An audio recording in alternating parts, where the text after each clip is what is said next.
Ang interesting, Pat and Ricky, is ang impeachment trial because they want to have the upper hand in terms of number. So, titignan natin kung ano yung pressure points naman na i-exert sa iba pa para magkaroon ng sapat na numero 16, no? because they're trying to convict the vice president. Ang strategy na nakikita ko, matagal ko nang nakita yan. Actually, I talked to some of our Filipino, counter yung mga kaibigan nating nasa politika ng mga Pinoy na sinabi ko nga sa kanila kagabi nga I had a meeting with a good friend, a politician friend. Sabi ko nga, ang strategy kasi is to shrink the total number of senators na pwedeng bumoto.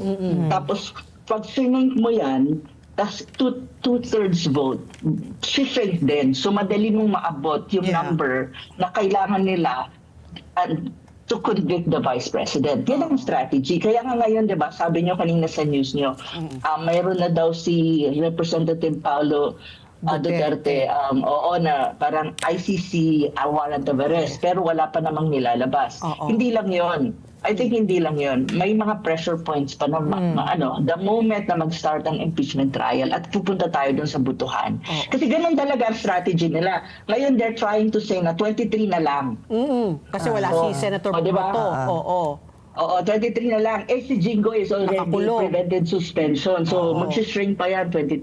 Tapos magiging 20, magiging 19. So, kapag ginawa mo yan, two-thirds vote, bababa din ang number. So, ganun ang strategy. So, kaya nga sinabi ko, before sa mga kaibigan ko na nasa politika, well, on the side of, friends coming from the Duterte side, sabi ko, ang strategy ng Cayetano Block was not good because it was a premature thing to even do a coup d'etat. The second mistake is when they got the Senate presidency, dapat they started the impeachment trial, fast track it because the other side they don't have the number that time.